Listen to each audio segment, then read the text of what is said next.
Well, thank you, Kirsten, and thank you for clarification about the University of Newcastle in West Sussex. The conversation went on in Norway to, oh, tell me about your local football team. And I said, oh, my local football team's Crawley Town. And they'd never heard of Crawley Town. And I'm trying to tell people about Crawley Town just at the moment because they're doing extremely well, most remarkably well for a tiny, relatively unsupported football team.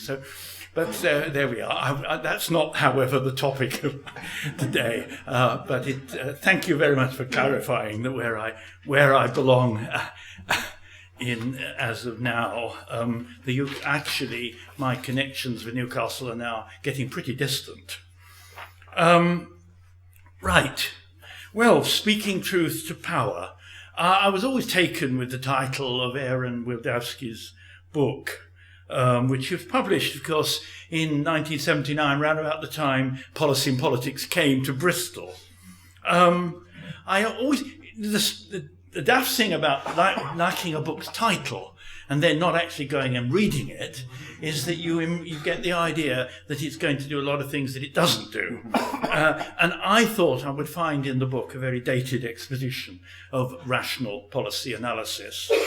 Instead, I found a book full of provocative wit and wisdom, and there's a nice tiny bit I chose to quote: rationality resides in connecting what you want with what you can do. And that seems a pretty good position to start. So I'm certainly not going to fall out with Aaron Wildavsky at this stage. So there we are. That's the other thing, of course, about the dilemma that faces me this afternoon is the dilemma that faces you whenever you choose a catchy title and then subsequently have to write the paper that goes with it. Again, I think some dilemma, particularly because I can't just sit here and say how Aaron Wildavsky got it wrong, for example. I mean, the reality is this. That there's nothing new about a problem about speaking truth to power. Many have recognized that while governments aspire to rationality and seemingly seek advice on how to do that, the reality is often a deafness to that advice. So the question for this lecture is how we view this issue now and what, if anything, we can do about it.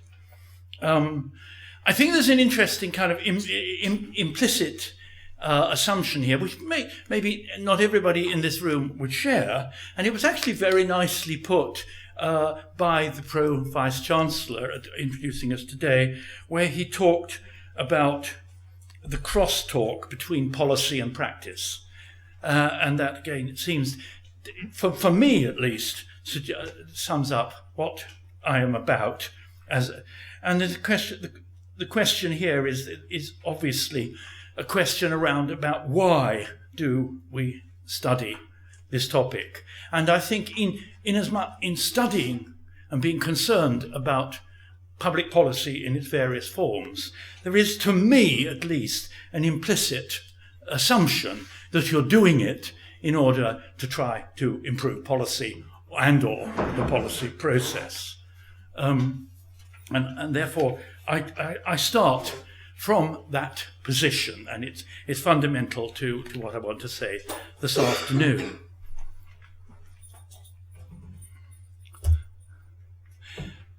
Now, back to the dilemma of the title. Should I have chosen a more modest title? Speaking truth to power, something with which we've not had much success. Why should we expect to do any better now? Is that clearly a possible alternative, modest version of my original title? The we in this context means the body of academics who are interested to teach and to research the policy process. I have to say that I think in terms of actually speaking to power, my personal role has been extremely modest. I think of all the plenary speakers at this event, I'm the one who's done the least speaking to power truthfully or untruthfully, as the case may be. My contributions have been very much on detailed matters, very much in my years here in Bristol at Source, issues about the development of the social security system, a lot of time devoted to issues about the development of the housing benefit system, and then later on quite a long concern over a long period of time with issues about appeal systems, ending up where the closest I got to power was the membership of a fairly obscure public body that has since been abolished, namely the Council on Tribunals. And there is, in a sense, far from speaking truth to power, a lot of my work, and again this goes very much back to my position in Bristol, a lot of my work has been more about helping local authorities to cope with what power throws at them. And that again seems an important related role. And it's this notion that one wants to interpret the issues about speaking truth to power or about power in a broad way. So I say my own contribution has been fairly modest. The most, and my family's contribution has been fairly modest with one significant exception. My grandfather was an upholsterer who looked after the benches in the Houses of Parliament. So I have an ancestor who, if he didn't speak truth to power, at least sought to make power comfortable.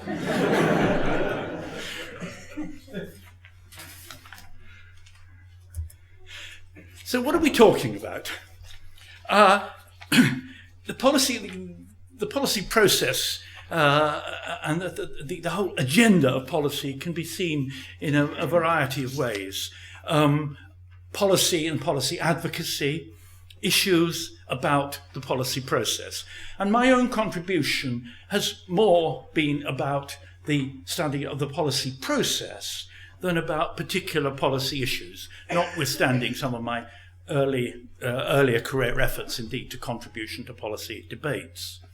So I'm going to rather concentrate on the question of the policy process, but it's of course extraordinarily difficult to separate in practice talking about policy and talking about the policy process. We're talking about some very important things about means, ends, relationships. And of course, whenever you talk about a process issue like, for example, privatization, we have a series of concerns about outcomes. So there are the kind of three parts to what I want to say. What knowledge do we draw on when we try to speak truth? Is anybody in power listening? And then the last part of it still is the situation any different now? And clearly, policy studies is implicitly practice-oriented, but also often very critical. And a policy studies discourse that often directly challenges the discourse with which much public policy making is justified.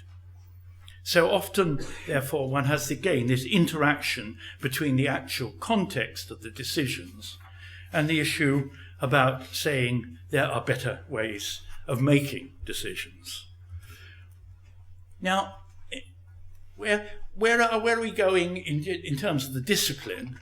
I'd like to raise the issue of towards or away from practicality. And I think those of you who are much more concerned than I am with the day-to-day business of trying to satisfy universities and funding bodies about what you're doing, well, you can doubtlessly comment on this rather better than I can. But I think some general things are appropriate here.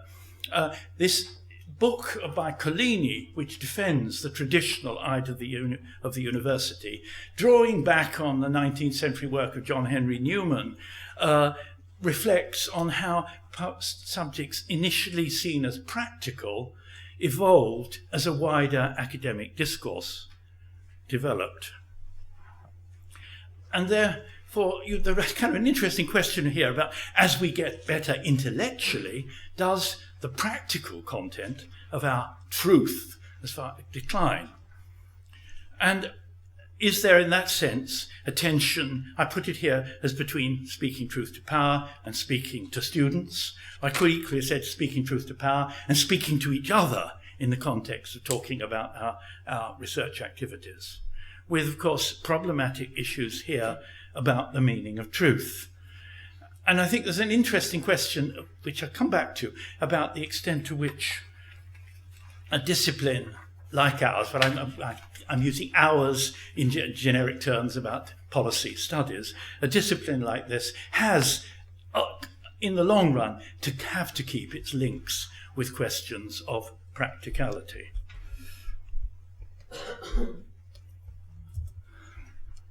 Where does policy analysis stand as a discipline?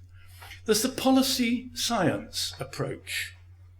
And I quote here Slager on this.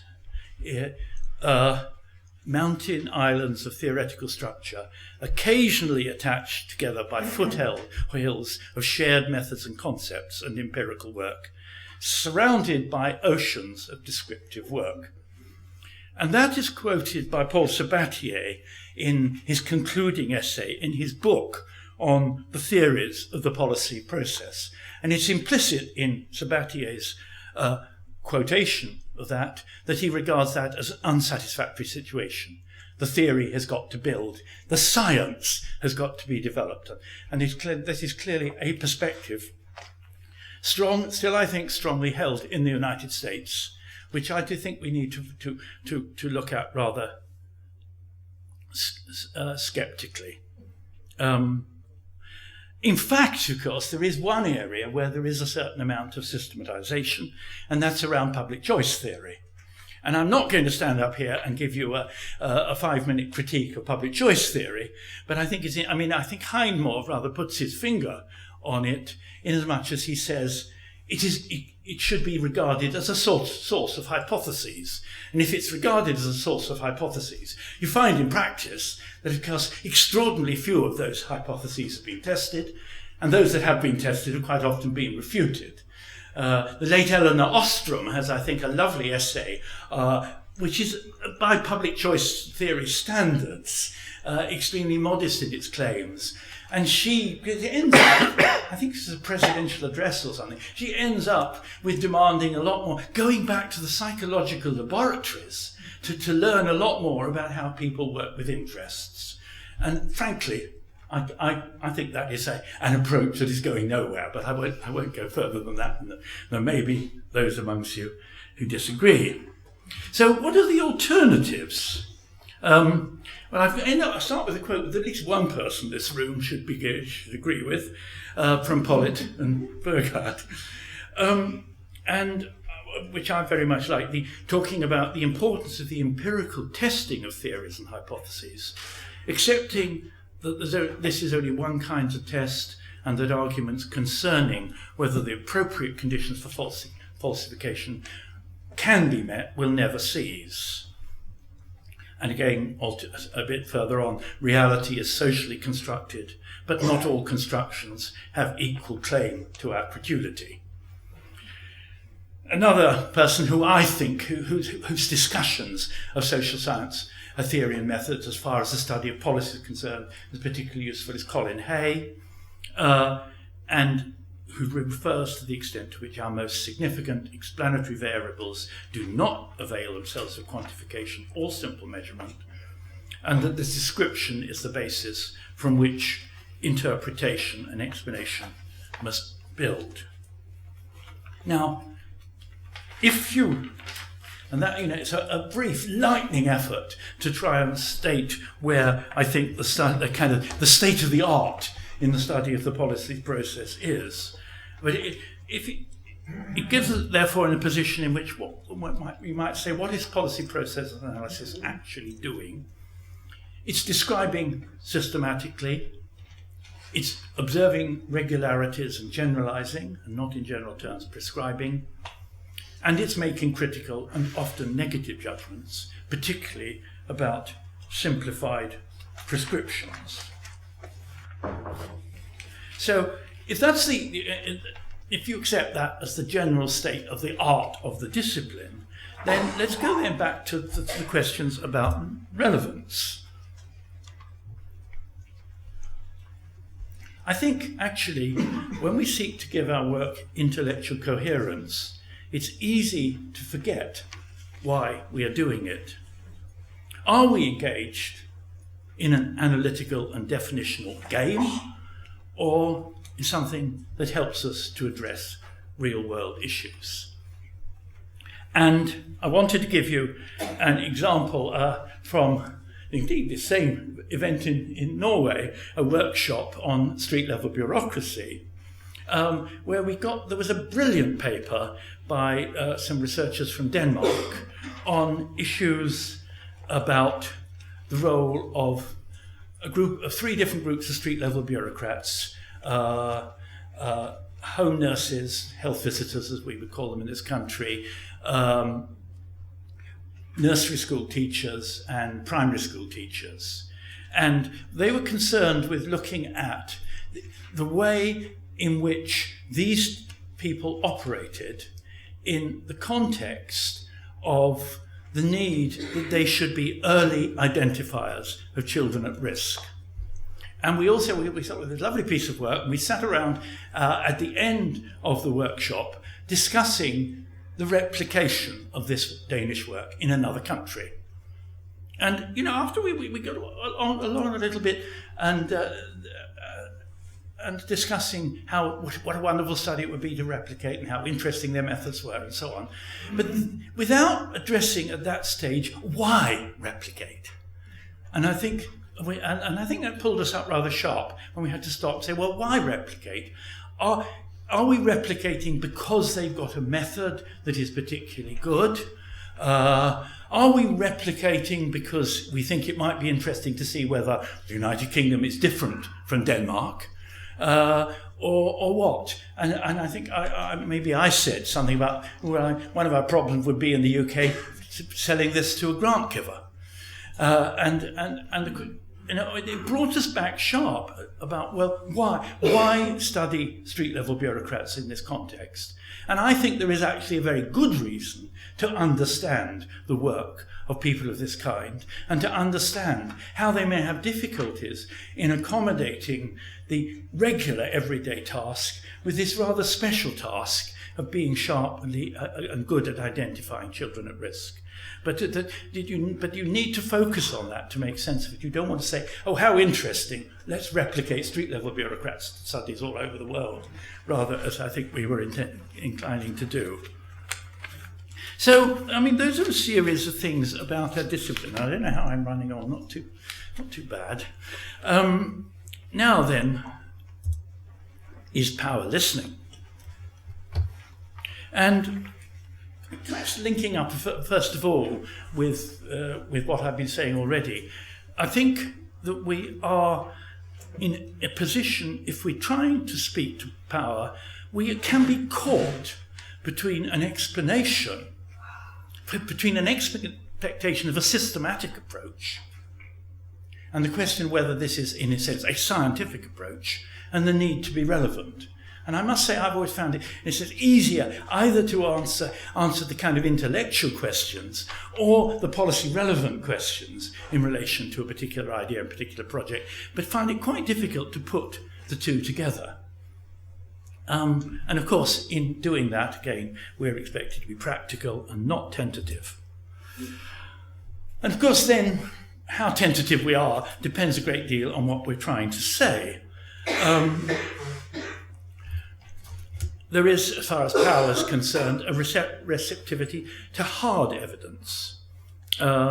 Clearly most feasible with some issues at the evaluation end, and with therefore some aspects of the study of implementation, and where you can talk about the determinants of outputs and outcomes.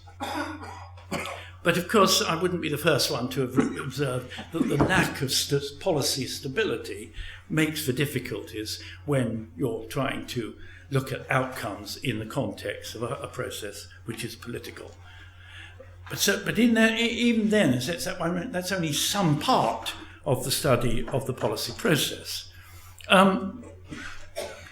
let me just kind of refer back to the field in which I've done a lot of work, and back indeed to something I particularly associate with here, with work at Bristol, and particularly of work with the late Susan Barrett, and that is the study of implementation. And it's very interesting that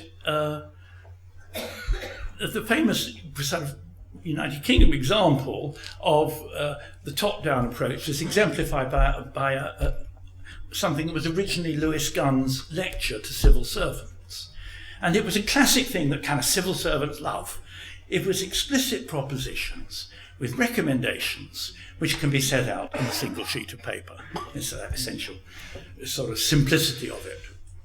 And then when people like ourselves came along and said, well, that's all very well to talk about implementation like that, but the implementation process is complicated by politics. And that the problem with top-down recommendations is to say that the policymakers should simplify that which is particularly difficult to simplify for political reasons. And to also say in that context that indeed sometimes the bottom knows best is to place yourself in a position in which it's much more difficult to speak to power and much more difficult to get power's attention than if you're coming along with some nice straightforward propositions where you should do this, this and this, and things will start to go right. And I think this is the kind of difficulty we get into in the study of the policy process. Excuse me fiddling around with these notes. There ought to be a system, we were saying at the beginning, where I could see the notes that I'd put in on the slides to start with. But I think on the whole I can do without this now as I'm into my stride.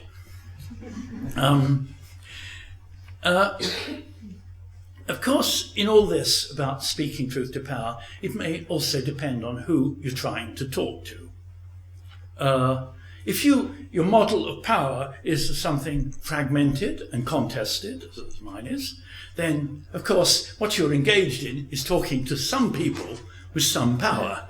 And I think that raises a lot of more interesting opportunities, because the possibilities of a dialogue in certain situations with certain kinds of people. There's also, of course, the importance of recognizing variations in the extent to which decision-making is politicized. And some areas of activity are, in a sense, much less politicized, and perhaps it is rather more easy to work with something of the kind of the rational model of the policy process. Process issues may be less politicized than policy issues.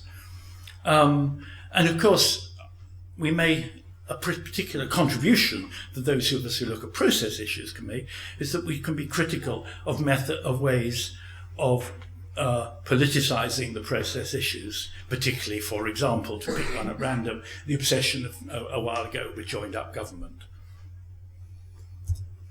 So, summing up so far, I suggest policy analysis, an activity weakened by our academic doubts and the policymakers' lack of interest. Process analysis propositions are often complex. Outcomes depend upon realism about the process. There is, in a sense, a bit of a route to frustration here. Now, the bit about still talking to power. I've set out a list, which I have no intention of talking to here, about the variety of ways in which people are alleging there is a change in the policy-making world. There's an enormous lot of it around at the moment, books, academic books, popular books, all sorts of things. And so these issues are on the agenda. And implicit in these issues is also questions about, is this making policy analysis easier or more difficult?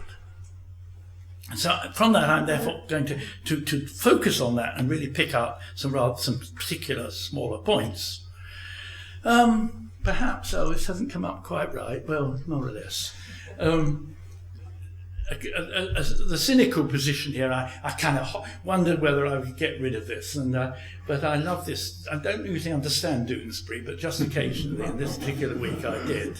And he did a little thing on this, Good morning. This is My Facts, Privatising the Truth since 2003. This is Austin, may I help you? And I think beautifully sums up both the questions about our doubts about facts as social scientists, and of course a world where people regard facts as things that can be marketed.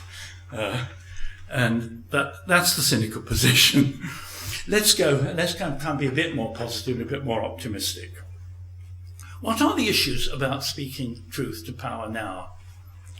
I think the most difficult issues tend to relate to policy advocacy rather than to the study of the policy process. Questions about who to talk to, where and how. But I've chosen to focus on the policy process. It actually seems to me, inasmuch as the problems of policy advocacy are very substantial in this more complex world, that actually they need those of us who are particularly interested in policy processes rather more than has been the case in the past. Therefore, the dilemmas about understanding governance, understanding the ways in which the policy making process is changing, are things where those of us who are interested in process analysis can make a contribution. But we, of course, also need to look at the policy process theories, models, and concepts. Of course, I think that fact that we need to look again reinforces the futility of search for universal propositions. Newton's theory applied last week, and now the government has changed a lot of things, and Newton's theory doesn't apply this week. I think is the kind of world we're in, and so the notion of building up a body of laws and propositions, I think, is even made more absurd by the range of modern developments. But of course, so my position is therefore that process analysis is easier than policy analysis as far as speaking to power is concerned. But of course, even here, of course, the problem is we need to share power's frame of reference, and we don't necessarily do so. A changing policy process is a more complex process with the relocation of power. The kind of old model that looked at stages and roles in the policy process and the notions about related participation points is being made more difficult. I continue to work in areas of implementation, and one of the things that I myself and my Dutch colleague Peter Hooper and I have been struggling with is some of the issues which we regard as not still adequately analysed about the relationship between the details of policy formulation and the implementation process. So that and those things are getting more difficult. And again, that's a particular characteristic of as it were, the world of governance. Which I suppose would be my position on the exploration of interests, the neo-pluralist exploration of interests is getting more difficult in the face of extreme but often covert power differences. And there is a sense, therefore, of course, where, well, it's not a question of worrying about the private government management of public money. It's a case of worrying about the private government management of the whole economy, within which the private management of public money is embedded. So, some discomforts here. An analysis that is increasingly sceptical about how the process works is in a difficult position to recommend better ways of making policy.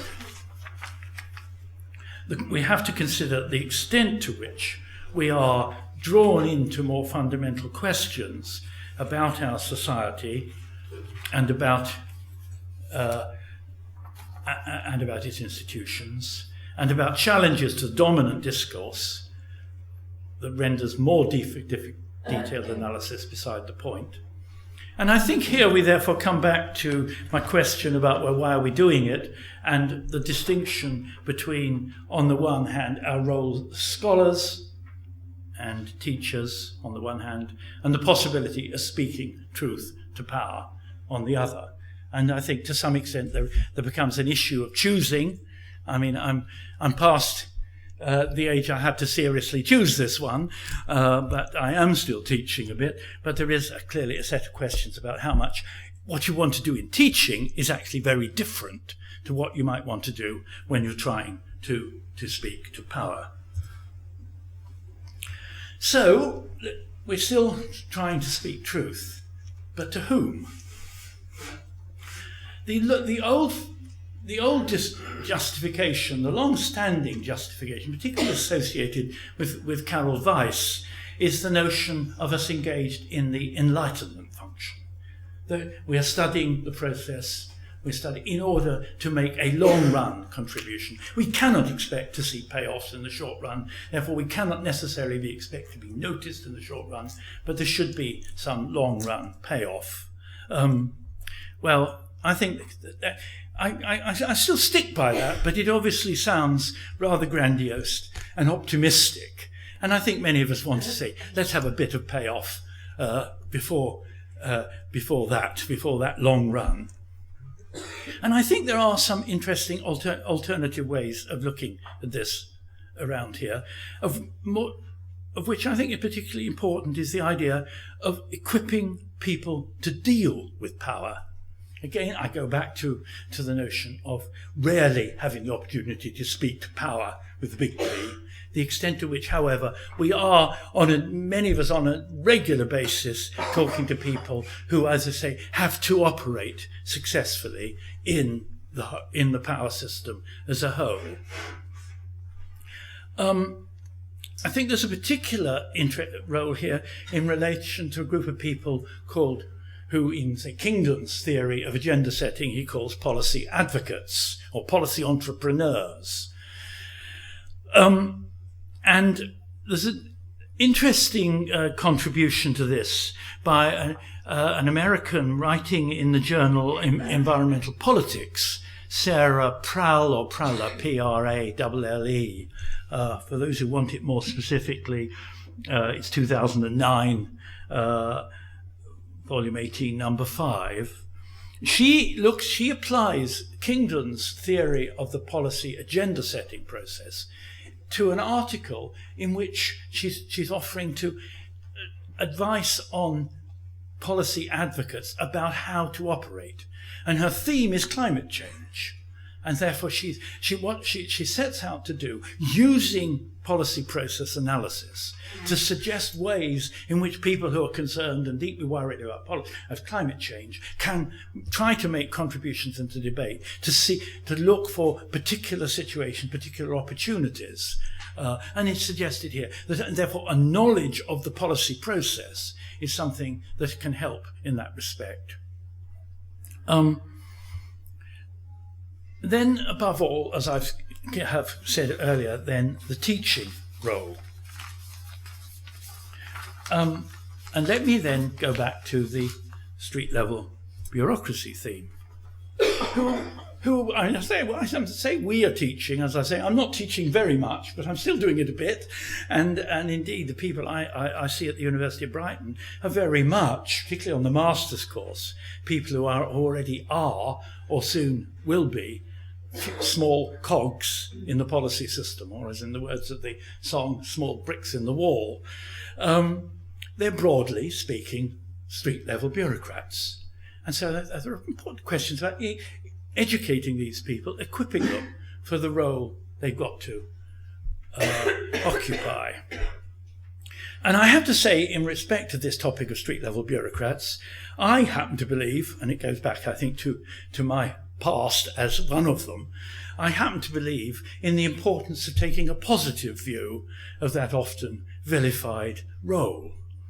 And it does seem, again, rather important. If your aim in teaching future junior managers, future social workers, and so on, if you start trying to tell them that they will be engaged in a variety of stereotyping and enforcing social norms, and it doesn't matter, they can't do anything about it, that will be their role, you're not actually playing a very helpful role in relation to their teaching.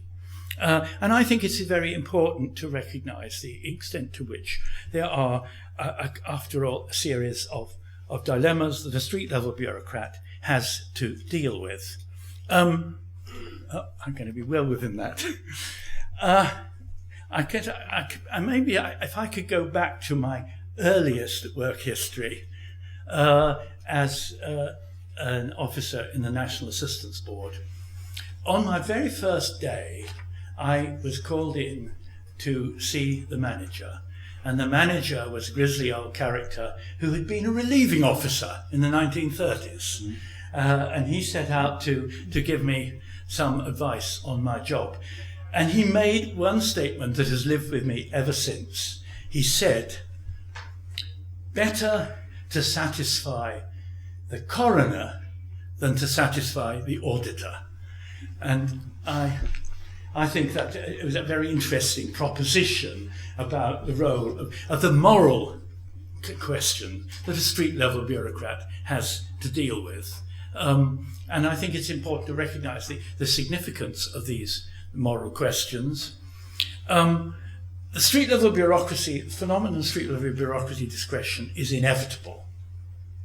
The concerns have to be with how it is used. And when you get beyond the set of questions about how it is used, and there's plenty of awful material around about how badly it is used. There's a hair-raising article by Evelyn Brodkin about people administering poor relief or welfare, as they call it, in Chicago, in which she describes a character she calls Mr. Frank. And Mr. Frank is a composite of a particular kind of successful officer in this Chicago relief office. And Mr. Frank has the best ratings. And he's month after month he's turning in tremendously good returns on his work performance. So all the performance indicator things are running right for him. He's doing it by the most horrendous means, by things like calling everybody to come at the same time in the morning, and then making largely mothers, make them all wait around all day until he's available to see them, on the grounds that his time is much more important than their time. Giving them no access to ways of communicating with him while they're in the office. They actually have to go outside and use the public telephone system to get messages into him about needing to see him. He's engaging in all the sort of practices of sending, in order that he can say he's referred people to jobs, sending people out for jobs he knows they haven't a slightest chance of being considered for. So he's engaging in a whole lot of horrendous practices of this kind. And in some ways, though I mustn't do injustice to Evelyn Brodkin's presentation, in some ways she's focusing on him, and fair enough, that's a problem. What she seems to me focuses on insufficiently is that he is working in a system in which he has the performance indicators are laid down by his bosses, and the practices that you're engaging with surely must come to the notice of his bosses. And there is a series of things here where it seems to me it's all very well vilifying the street-level bureaucrat. The street-level bureaucrat is working in a context, and we want to consider what that context is. And it seems to me this is a good example of a current policy process issue of considerable importance. And there are, of course, some important alternatives around here. And they are about the extent to which there can be, in a job like this, process of co-production. As I said, the discretion has to be exercised, but it can be, in all sorts of ways, it can be reviewed. It can be reviewed with the manager, it can be reviewed with colleagues, it can be reviewed with other people in other agencies. Of course, indeed, as Michael Lipsky stresses in his famous original book, it can be reviewed by the clients and claimants themselves.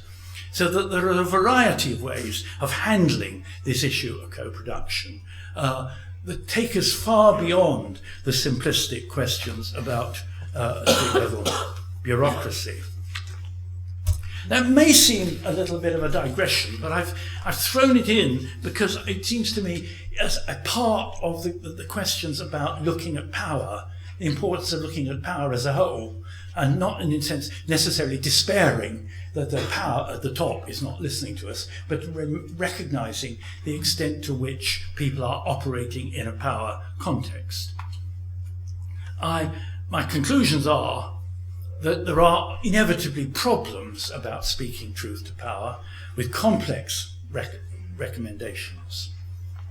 The problem also is that we don't wish to yield the field to those who speak with simple slogans, above all, of course, the slogans of public choice. But there's various variations on speaking truth. There are questions about speaking truth to participants. There are questions about arming policy entrepreneurs and street-level bureaucrats for the responsibilities they have in the system as a whole. And of course, what may be most important in all is to defend the case for speaking truth to students as future participants in the power process. Thank you for listening to me.